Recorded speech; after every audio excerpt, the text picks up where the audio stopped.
talking to people. So again, it's a lot easier for me to talk to people, not sort of blank screens. But again, I understand if folks aren't, and that's just fine. But let me start sharing my screen with you. See if I can figure out how to do this without too much heartache. Are you seeing a screen now? Yes. Perfect. So I think we're pretty good. So what Katrin was nice enough to ask me to do is chat with you all about this paper that we published earlier this year. Let me mind my manners. My name is Bob Findling. I am a pediatrician. I'm a general psychiatrist and a child psychiatrist, and I happen to be the chair of the Department of Psychiatry down here at Virginia Commonwealth University here in beautiful Richmond, Virginia. And so what you see before you is the title of the paper. And what I'm hoping I can do today is just sort of not only review some brief take-home messages from the paper, but also try to put this work into context and describe to you some of the work our group is now doing as a result of this finding. Because I think this is has led us, I think, to a very interesting series of challenges that I think are worth discussing, and why we think this, why we've come across our decision to take these next steps as an investigative team. In the spirit of full disclosure, I do want to certainly mention this as well. I do a lot of work and get support from people other than, or entities other than, Virginia Commonwealth University, and I do want to make sure I show you those as well. The other thing I would point out is today, if we talk about any medicines, unless I specifically say it, they are off-label, and again, I want to make sure people understand that as well. I don't think we'll be talking, actually we'll be talking about a lot of different medicines today. So unless I say otherwise, it's these are off-label indications, which is important for folks to know. So kind of what drove this study? Really it was driven by a question that arose during some of our clinical work, which was we saw ever less numbers of folks being referred with a potential diagnosis of bipolar disorder. So the question then becomes, what happened to all these patients? And obviously, we didn't have an answer, so we decided to try to work and answer some of those questions. And this was done collaboratively. I did this work collaboratively with some nice folks who are employees of Pfizer, so I want to make sure folks know that as well. The place to begin with is disruptive mood dysregulation disorder. And this is a new diagnosis that was entered into the diagnostic nosology about 10 years ago. And it's a depressive disorder. And I think that's really important because it's a mood disorder. Although it is characterized by angry outbursts, what characterizes this condition is that it is a mood disorder, not a behavior disorder, that's associated with persistent, irritable, or angry mood that is present between these anger and temper outbursts. So it's a mood disorder that is characterized by behavioral outbursts, not a behavioral disorder. Now, just because this group here is interested in bipolar disorder, I do want to mention, by the definition of our current nosology, patients cannot meet criteria for both bipolar disorder and DMDD at the same time. So far, so good? Okay, but in many ways, this diagnosis of DMDD came around, or is brought into the nosology due to concerns about bipolar disorder. And prior to the DSM-5, there were several concerns that had been raised by people in the field. One certainly had to do with the concern that there was an increasing rate at which bipolar disorder was being given to children. And the concerns were that many of these kids did not suffer from a mood disorder, but were simply explosive. At the same time, several antipsychotics during this period prior to DSM-5 were shown to have acute efficacy in the treatment of children with bipolar disorder. Most studies looked at youngsters ages 10 and up. Commensurate with this observation also was that the rate of antipsychotics that were prescribed to young people also increased in the decade or so prior to the release of the DSM-5. This led folks to raise concerns that the misattribution of bipolar disorder young people resulted in children receiving antipsychotic medicines that they really shouldn't have been prescribed. So in short, the diagnosis of DMDD was created, at least in part, due to concerns relating to the overdiagnosis of bipolar disorder and the subsequent antipsychotic treatment of those children. So that's the context for this. So as we went about this work, we wanted to ask a couple, or at least answer a couple of questions. First thing is, describe the rate at which the diagnosis of bipolar disorder, DMDD, were given to pediatric age patients. Describe the demographic and characterizations of these youngsters with bipolar disorder or DMDD. The other thing we wanted to do is, because concerns had to do with psychiatric medicine, we wanted to describe the psychiatric medicines that were prescribed to these young people, and then ultimately determine the impact of DMDD on the diagnosis of bipolar disorder.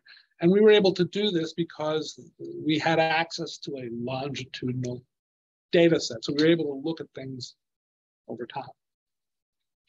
So how did we go about doing this? What methods did we employ?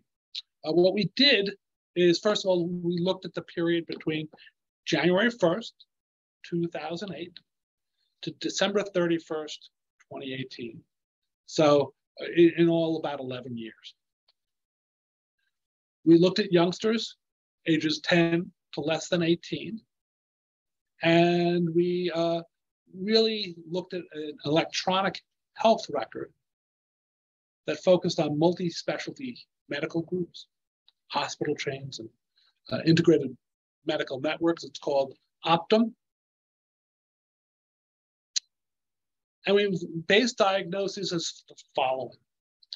The bipolar disorder, or DMDD diagnosis, was considered to be present if the same diagnosis was noted on 2 separate visit dates.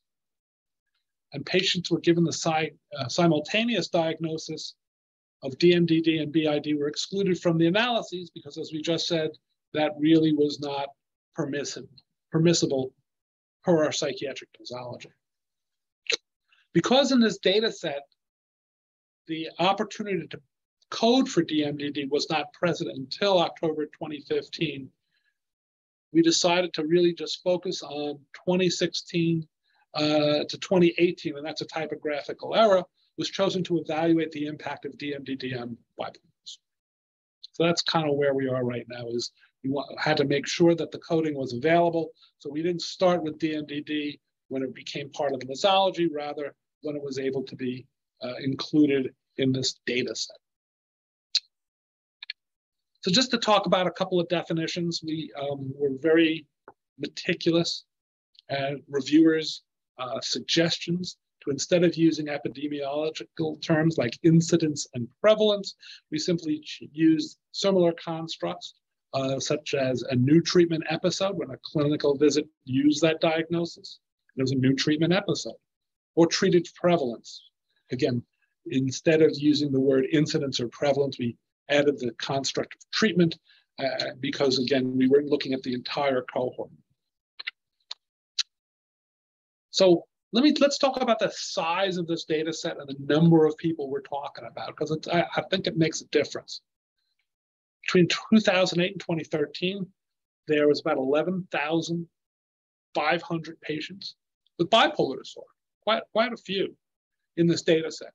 And then come 2016 and 2018, there was about 6,500 with bipolar disorder and about 7,500 with DMDD in this data set. Interestingly enough, since we talked about this, because billings don't necessarily follow nosology precisely, we found that there were almost 2,000 patients who actually had both diagnoses during the period under study, and we just did not include them in the data set. So let's just talk about who these youngsters were. We talked a little bit about their diagnosis, and I know there's a lot of data on this slide, and I show it to you for completeness' sake. But the take-home message I, again, want you to leave here with is that there were similar demographics across both groups, or all three groups. As you can see, there are really three groups of people.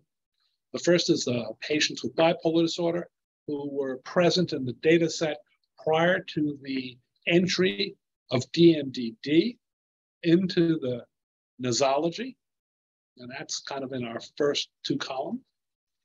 The middle column are folks with bipolar disorder, and again, they're right in the middle, and that these are folks who, again, are in the data set with a diagnosis of bipolar disorder, who were now in the data set after the ability to code for DMDD in the data set. And then finally, DMDD here, as we mentioned previously, was looked at between 2016 and 2018.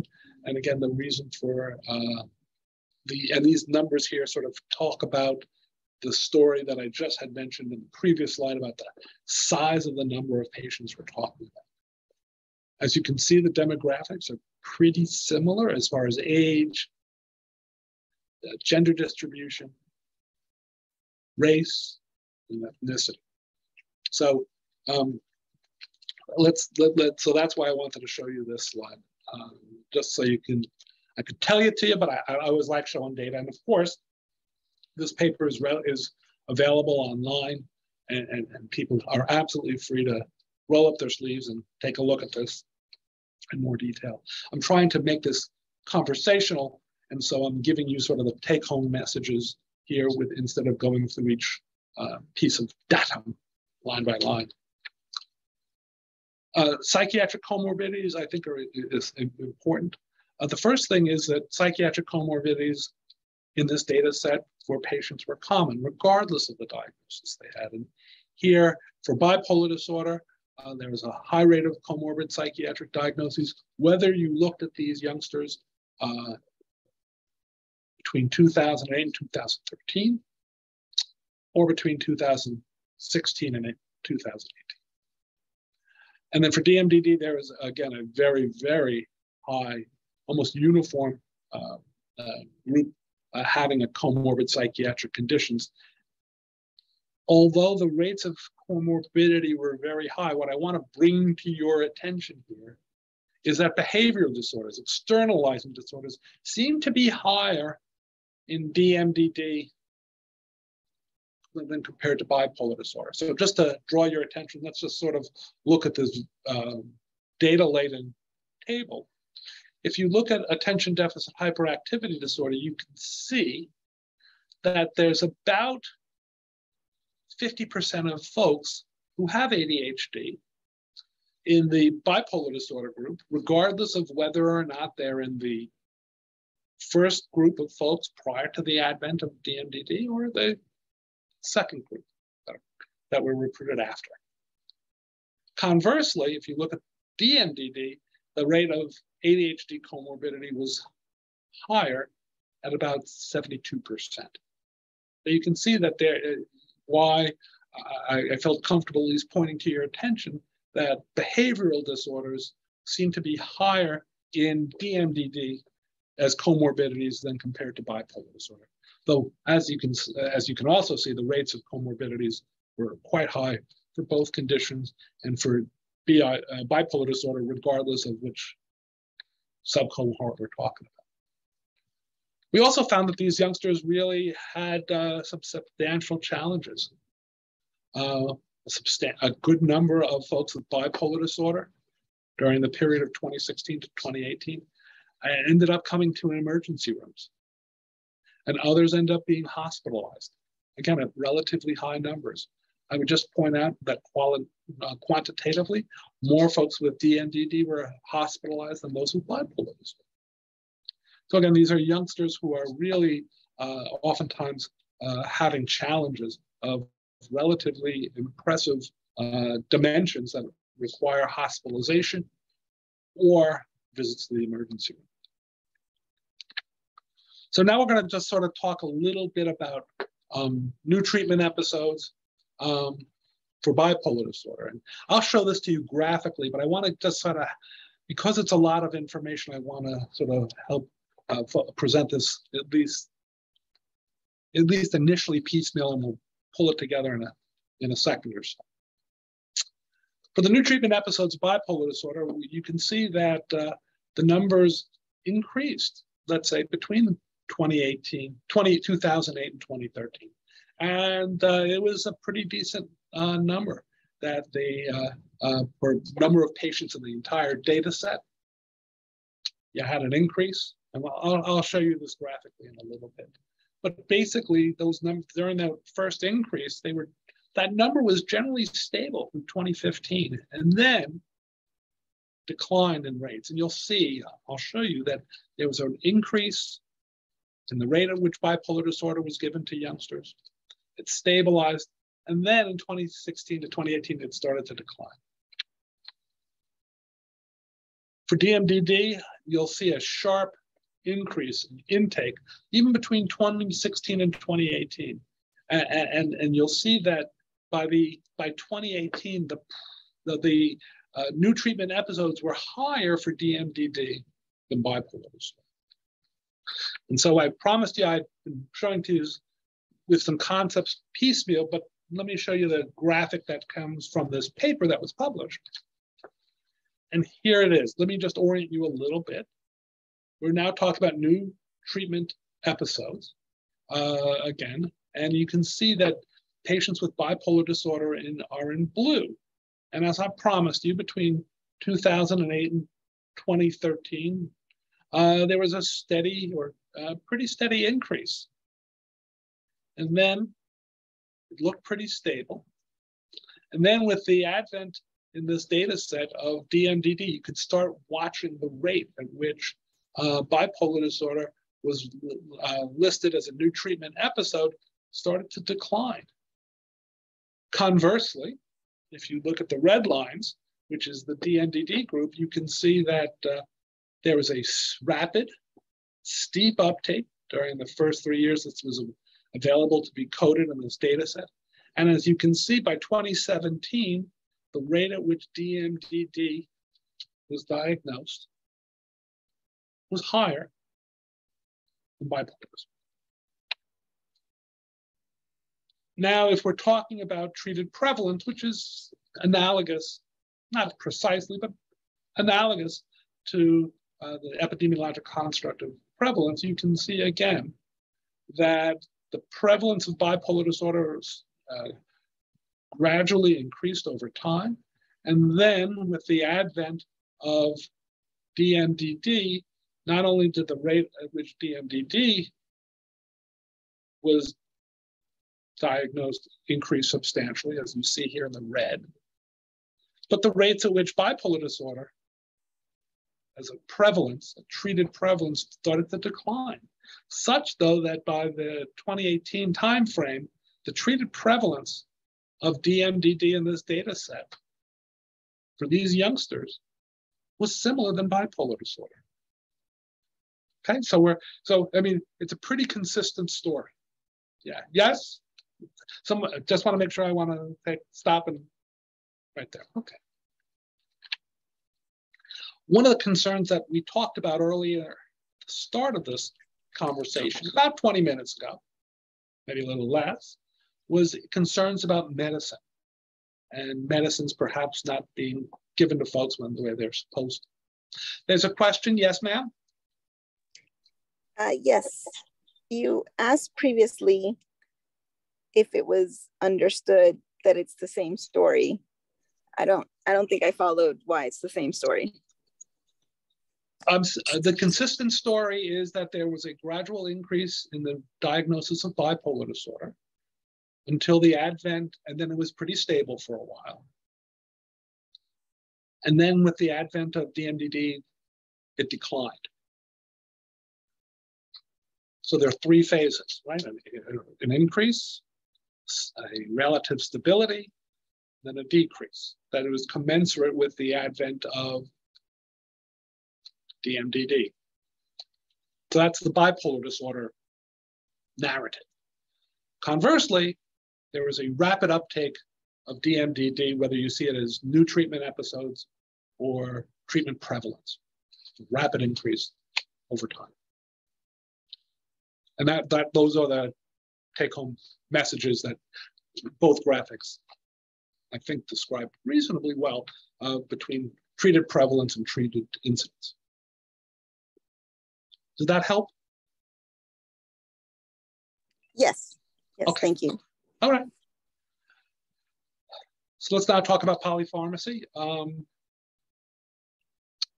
Certainly concerns were about medicine were part of this narrative. And I just want to show you here that that the number of concomitant medicines were pretty high across both groups. But interestingly enough, the prevalence of polypharmacy, whether you describe that as 2 or more medicines or 3 or more medicines, seemed to be higher in the DMDD group. Also, interestingly enough, the rate of people who were unmedicated also was actually relatively interesting, because you'd imagine with these conditions, you'd expect treatment to be applied pretty commonly. And again, these may be new treatment visits, and maybe they have not had the opportunity to receive treatment just yet. But I think the take-home message here is that rates of pharmacy or polypharmacy seem to be higher in DMDD, not bipolar disorder, whereas in fact, the diagnosis of DMDD was created due to concerns about over-medication. And so those, and in fact, that the creation of DMDD does not seem to have addressed that concern. Okay. Let me put it into more detail just because I think it's worthy of a little bit of a chat. This is a very busy slide, and I apologize for it. But I'd like for you to pay attention to the antipsychotics. If you recall, antipsychotics were sort of the driving force due to concerns that youngsters with bipolar disorder were not only being misdiagnosed, but they were being over-medicated with antipsychotic medicines. That wasn't borne out in these data. As you can see from these data, antipsychotics were prescribed more often in DMDD than in youngsters with bipolar disorder. And so what you have here is, although part of the impetus to create this condition was particularly related to antipsychotics, that doesn't seem to have been borne out when the rubber hits the road in clinical practice. Any questions before I move forward? I think this is a very informative slide.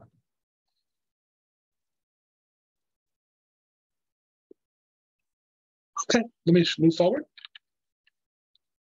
We were actually also very interested. There was a subgroup of patients who actually had their diagnosis switched from bipolar disorder to DMDD. It was about 430 patients.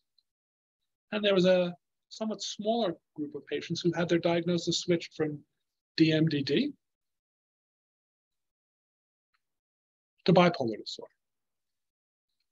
To make a long story very short, when people made the switch from bipolar disorder to DMDD as a diagnosis, the rates at which they were prescribed antipsychotics increased. And the proportion receiving mood stabilizers also increased. So that's, again, not what was anticipated when this new diagnostic entity was created. Conversely, when patients were started with a diagnosis of DMDD and then switched to bipolar disorder, the rates of that patient's receiving of mood stabilizers increased, but the other medicines didn't change at all. Again, not what was anticipated when this diagnostic entity was created.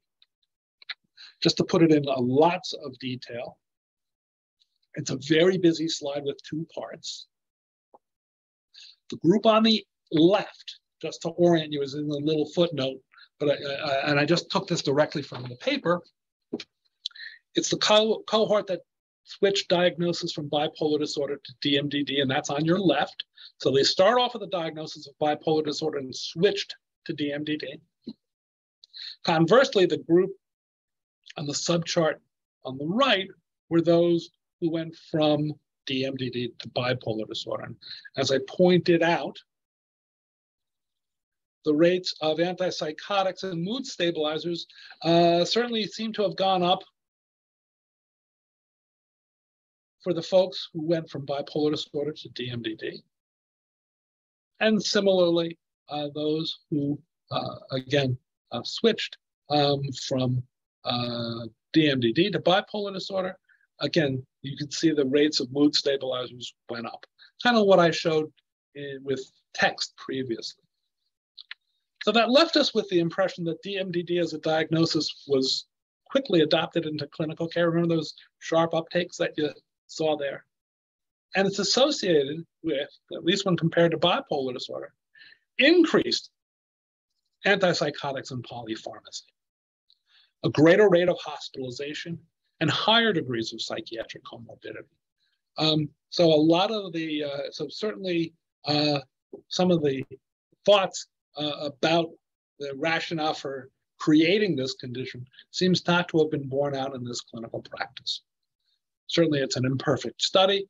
These were diagnoses based on clinical care. We didn't go through meticulous patient level data, but it really led us to another question. And I want to just share with you a little bit what our group is doing now, because we think it's, we think this challenge has to do with there's a group of patients that are diagnostically homeless. And it's that clinical observation that's driven us to this new group of patients. We refer to them briefly, these vulnerable youngsters, as having AIR, which is aggression that's impulsive or reactive. And the way we kind of stumbled upon this is based, first of all, on our clinical observation that there seems to really be a group of youngsters with severe outbursts and severe aggression who really between episodes don't seem dysphoric, don't seem irritable. They really are doing not so terribly as far as their mood is concerned until one of these episodes or outbursts occurring. There seems to be a disorder of reactivity, not chronic dysphoric mood. And interestingly enough, the NIH has supported treatment research with this patient population, but they've often been described in multiple different ways. But it's basically a group of youngsters who have severe childhood aggression that's reactive, but don't suffer from mood disorders. So what we decided to do is say, well, this is what we see. Are there means by which to see whether the data support this clinical observation and clinical trial experience? So what we did is we took a look at 3 different data sets, and some of which was supported by the NIH and one by the Stanley Medical Research Institute. I put this here before you from 3 reasonable and 3 pretty decent sized data sets, if I do say so myself. And Andrea Young is the first author of this paper. And what we really wanted to do is first we decided what if we're seeing this impulsively aggressive youngsters, let's take kids who are impulsively aggressive, regardless of their diagnosis, and just see who they are. So we took some items that we felt were indicative in the data set of impulsive aggressive. And then we started looking to see where these youngsters might be. And what we found was that there was a group of youngsters with impulsive aggression who were rule breaking. They were not just reactive, but they also frequently, proactively broke the rules. There was another group of youngsters that were really impulsive. And then another group that were suffering from mania. And another group that suffered from depression. And then some that either had ADHD or hyperactive impulsivity alone, or another group that had self-harm. But what we've really stumbled upon, and the reason I highlighted in red, is the fact that we found this group of youngsters who didn't have other conditions necessarily, but really were distinct in the fact that they had reactive impulsive aggression that was independent of mood disorder or rule breaking, planned rule breaking. So we looked at data that way. Again, looking at a statistical approach that we called principal components analysis. We then moved to a different analysis, a latent profile analysis. And this is first, the author on this is Eric Youngstrom, who some of you may know, for his work in youngsters with bipolar disorder. He and I have been collaborators for many years. And what we found again was that the analysis support, there's a group of patients that really have AIR, that really don't suffer from mood disorders. And those youngsters with AIR have high rates of externalizing behavior disorders like ADHD and oppositional disorder, but they don't have mood disorders. So again, although aggression is a major concern for many, many youngsters, there really does seem to be a group of youngsters who do have explosive behavior, who don't have mood disorders, who don't have depression, who don't have bipolar disorder, but really who also don't intentionally break the rules, that have a disorder of reactivity rather than a disorder of mood, which is oftentimes a disorder of chronic irritability or depression or mania. So now that we've, to our satisfaction, have a data to suggest that these kids really do exist and that we don't really have a great diagnostic home for them, our next step is developing empirically a group of AIR criteria that focus on verbal aggression, physical aggression, and destruction of property. And so we currently have a paper that's currently under peer review that is proposing an AIR criteria. Now, I think it's important for me to say that we've convinced ourselves that this group of youngsters do exist. This group of youngsters may be why we are seeing this changing in diagnoses, and why in many instances we're seeing this lack of stability, because there seems to be a group of reactive kids that people don't seem to have a home for. And so that's what drove us to this, and this was borne out by our research. And so we're going to put together a draft. We're putting forward a draft of what our criteria might look like, and then take it out for a spin. I don't think it's quite ready for implementation into clinical practice. One of the first things when you come up with a hypothesis is you want to test it. So our goal is to really come up with AIR criteria we feel comfortable, at least as a good starting point, and then taking it out and seeing, does it really bore out its ability to accurately identify a distinct group of youngsters that don't suffer from other conditions that are important to discover and to describe. Because ultimately our prior work has really focused, and others have worked on youngsters who are aggressive by this kind of group of folks. And so that's where we are right now. And I wanted to show that to you because I think it's a natural sequence of what we're seeing happen in the real world. And ultimately what we wanted to do is be above reproach by being incremental, sequential, and making sure that we collect data along the way, not just simply get information and kind of scream as loud as we can to see if other people will adapt our thinking. So with that, let me stop sharing my screen. And I do have a little time with you left, I think. And so let me, if it's okay with you, Katrin, open it up to other folks. Yes? Of course. Does anyone have any questions?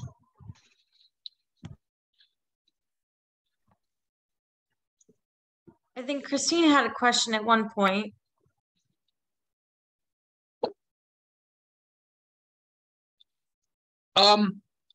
In 2020, there's really no great data for the diagnosis of DMDD that have been shown to be effective.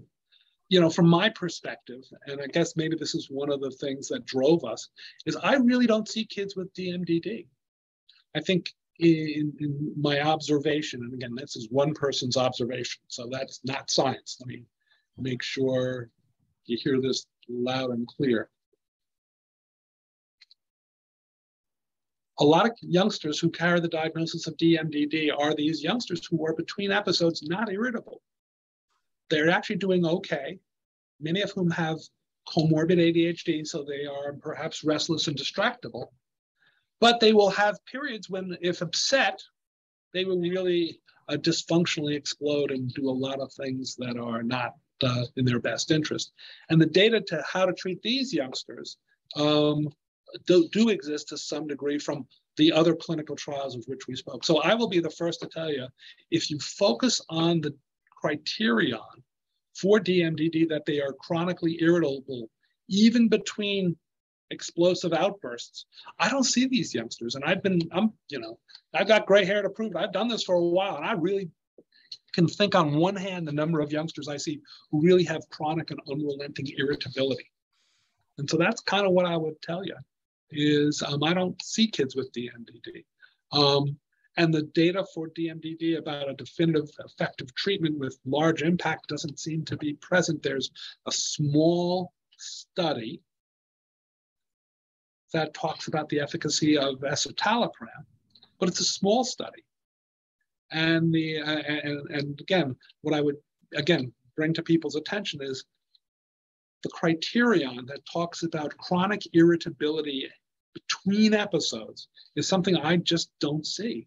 It's sort of important because ultimately that's what really differentiates the people I'm talking about, people I see all the time with the youngsters that carry the diagnosis of DMDD.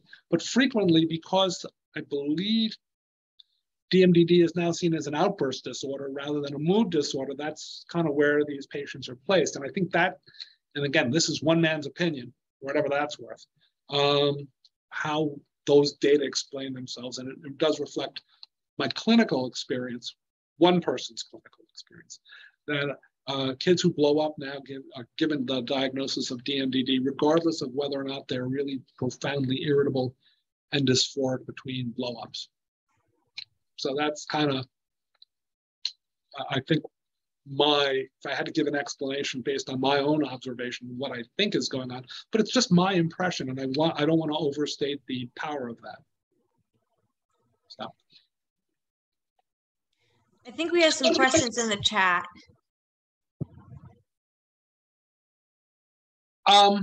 So let's see. So the comorbidities of bipolar disorder. I think the field has kind of stumbled on a sense of consensus. I know initially there was lots of concerns about how this was attributed, but I think the field now really focuses on comorbidities in bipolar disorder as the comorbidities that are present during those periods of euthymia for youngsters. So I think, youngsters in the throes of mania or depression may meet criteria for ADHD, but as long as they're in a mood state, I think people generally eschew assigning other comorbidities until they're euthymic. So that's kind of what I would tell you. And as far as borderline personality disorder, since it's a follow-up question, again, most folks don't really use that diagnosis in teenagers because it requires, by definition, a well-established, long-standing pattern of symptoms. And so that's kind of where we go with it. And then about autism spectrum disorders, again, I think it's important to make sure that youngsters who are given the diagnosis of autism spectrum disorders indeed has it. Again, it's, there was a time where the diagnosis of autism-like conditions was so broad that a lot of folks received them. But ultimately, right now, the current nosology is pretty fastidious. There are 3 symptom clusters for autism spectrum disorders. It involves, again, idiosyncratic speech, interpersonal relatedness, and repetitive behaviors. And if you don't have all 3, you don't have ASD. But we see youngsters who have really pronounced social skill difficulty who don't have the entire cluster. So I think it's important that when we use the term autism spectrum disorder, that we make sure we're using it properly and appropriately, which doesn't, I think, negate and in no means minimizes the challenges with youngsters with social skills deficits or communication deficits have. It's just important that if we're going to use a diagnosis that have important implications, we probably should do it accurately.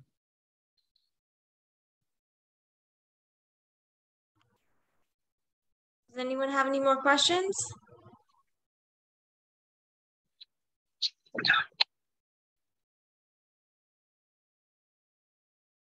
Does the diagnosis label change the outcome for this population youth? No one knows. Too soon to tell.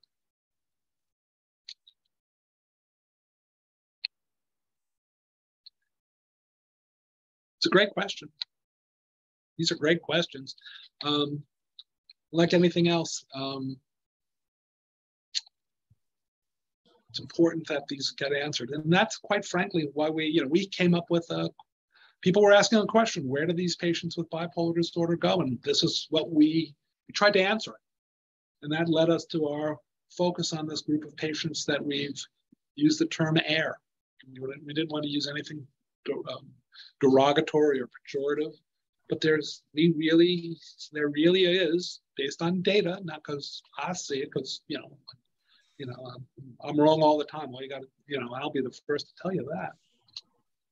The data show that there is this group of youngsters out there. And then the question is if we're really going to make their lives better,